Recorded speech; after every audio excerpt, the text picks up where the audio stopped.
Hi, my name's Melanie Mitchell and this is my articulation of practice. You'll just have to excuse me because my printer has stopped working, so I'm reading off the screen as I go. The focus of this analysis is on culturally inclusive teaching and how the use of text can develop and promote intercultural understanding in the classroom. And for the purpose of this analysis, the text I'm focusing on is called The Stories Behind the Legendary Animals. It's written by Diana Chase and Valeria Cranston, and it's the introduction and the mysterious thylacine, which is the first chapter. They're the two chapters that I'll be focusing on for this analysis. So one might ask, why would we teach intercultural understanding in our classrooms, particularly in schools with a very low representation of Indigenous students or students born in or culturally identifying with countries outside of Australia, such as the school that is the focus of this analysis? And my response would be, firstly, that we don't teach intercultural understanding. Intercultural understanding is supported when a teacher willingly creates a classroom environment in which the needs of all students are met. So intercultural understanding means ensuring that your pedagogy is culturally relevant to your students. Flint et al. Highlight that culture is not something to teach. Culture is the way in which we respond, think, believe, feel, act and learn. And furthermore, culturally relevant pedagogy is meeting the academic and social needs of culturally and linguistically diverse students. From what I can understand of this means that we're not catering to the needs of the majority, we're catering to the needs of each individual student regardless of their cultural identity. And secondly, regardless of how culturally diverse a school's population is, promoting intercultural understanding in our classrooms is imperative in the development of a student's ability to see beyond the world in which they live and enhance their levels of understanding, respect and empathy.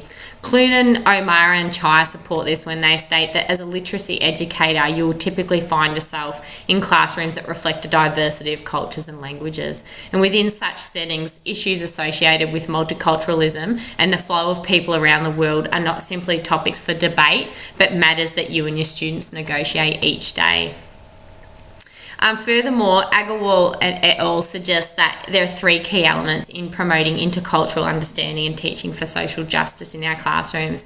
And they're firstly embedding culturally responsive curriculum, secondly supporting students to develop a critical consciousness of the injustices that characterise our society, and thirdly providing students with opportunities to be active participants in a democracy.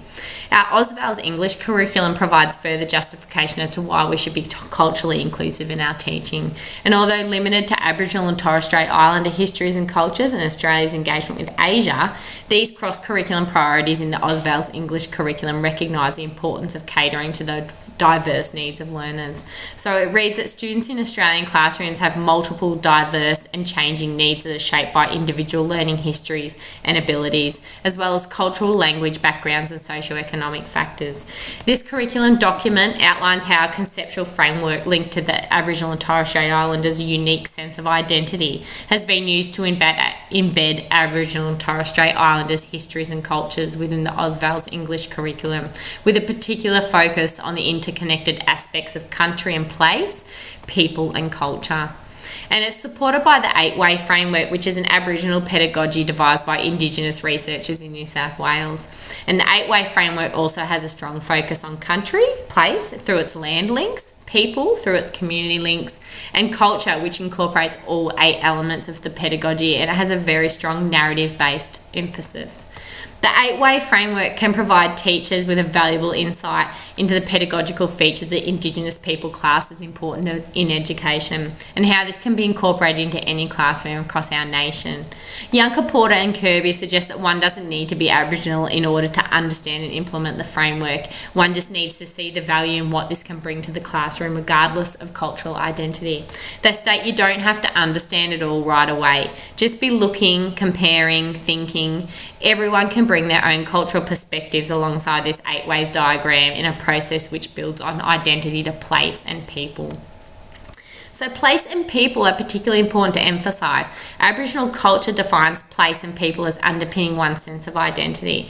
It defines their connection to the land to which they belong, and it defines who they are and where they fit within their culture.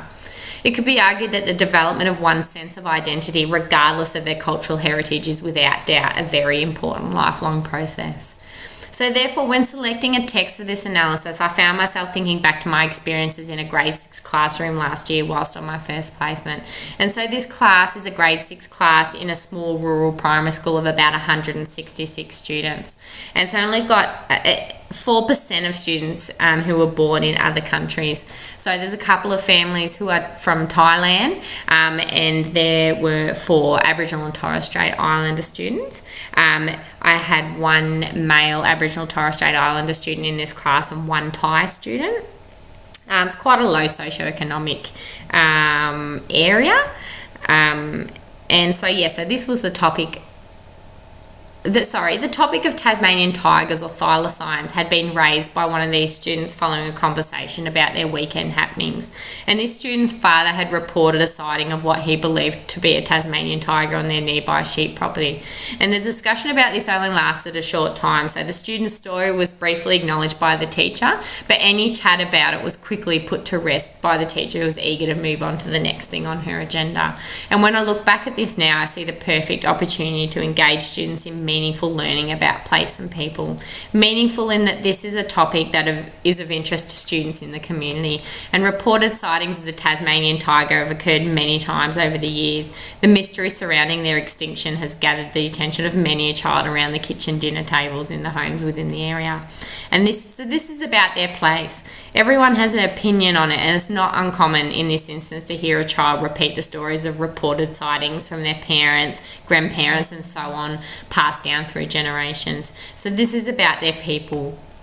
This text is a fantastic way to generate discussion around not only the topic of Tasmanian tigers, but also about what place and people means to them as individuals. It directly relates to the Ausval's English curriculum level 6 with speaking and listening in literature. So making connections between students' own experiences and those of characters and events represented in text drawn from different historical, social and cultural contexts. And the elaboration of this is recognising the influence our historical, social and cultural experiences may have on the meaning we make from the text and the attitudes we may develop towards characters, actions and events. So the introduction chapter sets the scene as the book, as it talks of the geological changes of Australia over millions of years and the various animals that are unique to our country.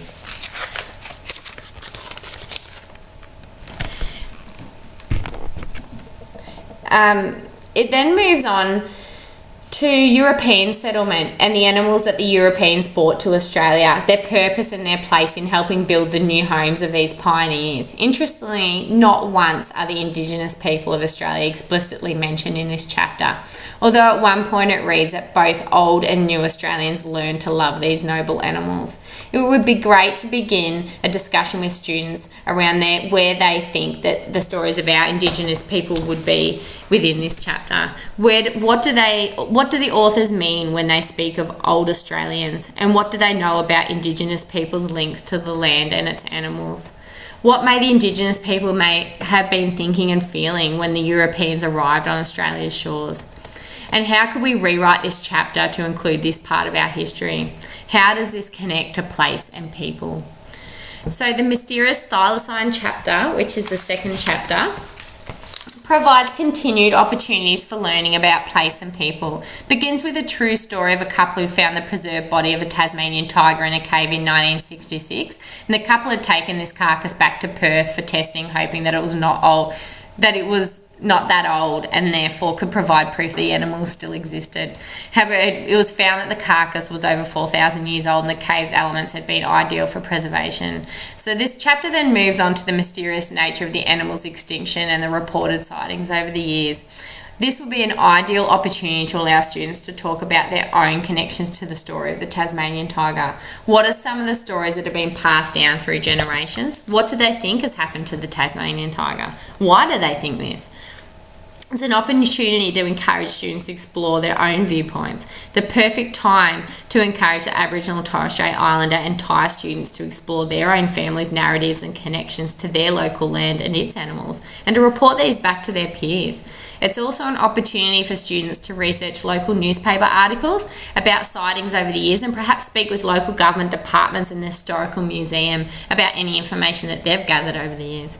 Connections to the local Indigenous community organisations such as Walgungu Nagu Learning Place or Remiyak District Aboriginal Corporation could also be made, and asking elders to come in and speak with students about the relevance of this animal to their place and our local community. One obvious submission in this chapter was that the narratives and connections to this animal that our Indigenous people could share in terms of its survival and extinction. So the chapter talks of fossils that suggest the animals existed thousands of years ago. It talks of sightings and footprints, of eerie cries and missing sheep. It states that no one has trapped this animal in the past 60 years. At no point does it take into consideration the viewpoints of our Indigenous people and their experiences and stories to be shared about this animal. We cannot make assumptions about why the authors have made this omission. However, Martin suggests that Aboriginal cultures, languages, knowledges, and peoples are often seen as primitive, inferior, or even lacking intelligence compared to those cultures who rely on the printed word and its design as the major vehicle through which their words are given meaning and expression. If we look back at the 8-way framework, we can see the narrative tone that underpins this pedagogy. It's spoken about in terms of yarning or storytelling, of non-verbal and symbols and images. It's not heavily based on the printed word as many Western cultures are, and perhaps therefore this has influenced the way in which these authors have written this book. The text is very much written from a Western viewpoint. It's focused on European settlement and the stories of white Australians, and the obvious omissions of Indigenous viewpoints tell us this. What's really important, therefore, is encourage the students to make connections between their own lives and the representations being made in the text.